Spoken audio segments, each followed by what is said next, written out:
Journey to Lemora, Chapter 21, Chosen. There was a pyre set that night, and a funeral was made for Ricarian. The mood in the grove was somber as well. The Fae sang a haunting, remorseful song as the ashes filled the air. Shaela stood and watched the flames, numb and stoic. Her father's guardian key hung around her neck, a deep emerald green stone shimmering at the center.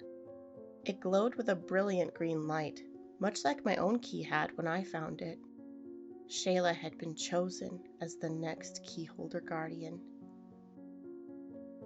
After the ceremony, the Faelarians returned to their work, everyone except for Shaela, who was still in mourning. Training in magic was put on hold for the next few days. Lelian was busy using her spirit magic to interrogate the Elorian prisoners. What they discussed was not shared with any of us. I spotted Shaela sitting alone beneath a tree. She looked lost and numb, staring absently at her guardian key. She looked like me. I sat down next to her, but she didn't seem to mind. We just sat in silence, listening to the wind rustling the leaves in the trees. "I'm sorry for your loss," I sympathized. "Your father sounded like a brave man." "He was," Shaela replied softly, and there was more silence. "I inherited my mother's key, too. She was also a guardian," I said then, pulling my key out from beneath my tunic. I used to stare at the beautiful violet gemstone for hours, but lately I hadn't wanted to. "I see. Then she is also dead?" "Most likely. I have her key now, but she left me with so many questions. It's like a hole in my heart, and it gets bigger with every secret she kept." "It's the same with my father. Everyone loved and respected him, but he also had many secrets. It is our duty to continue their legacy.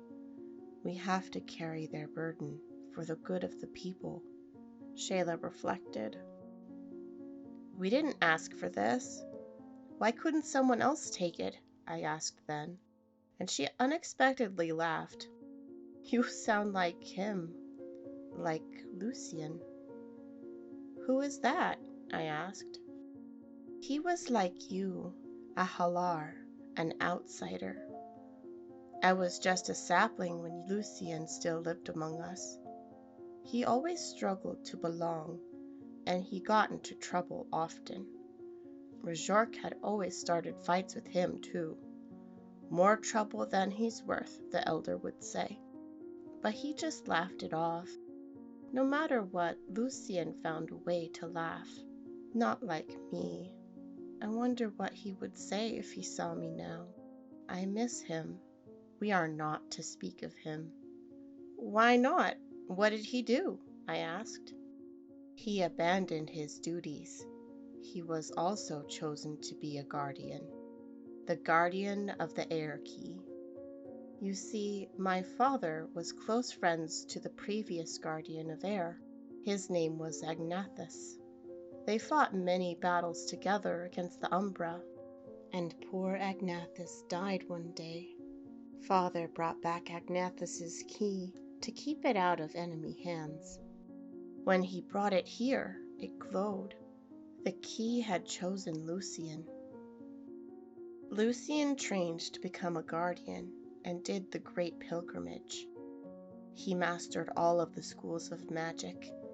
He was almost a realized guardian when he decided to leave. "I want to touch the sky," he would say.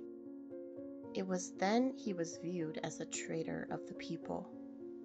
To abandon the call is unforgivable cowardice and selfishness. Once you are chosen, it is your burden to bear. We both stared at our keys. The weight on the chain around my neck felt heavier somehow. I took it off my neck and held it. Our keys started to glow the closer they were to each other. Shaela looked as surprised as I was. "Look at that," I gasped, smiling.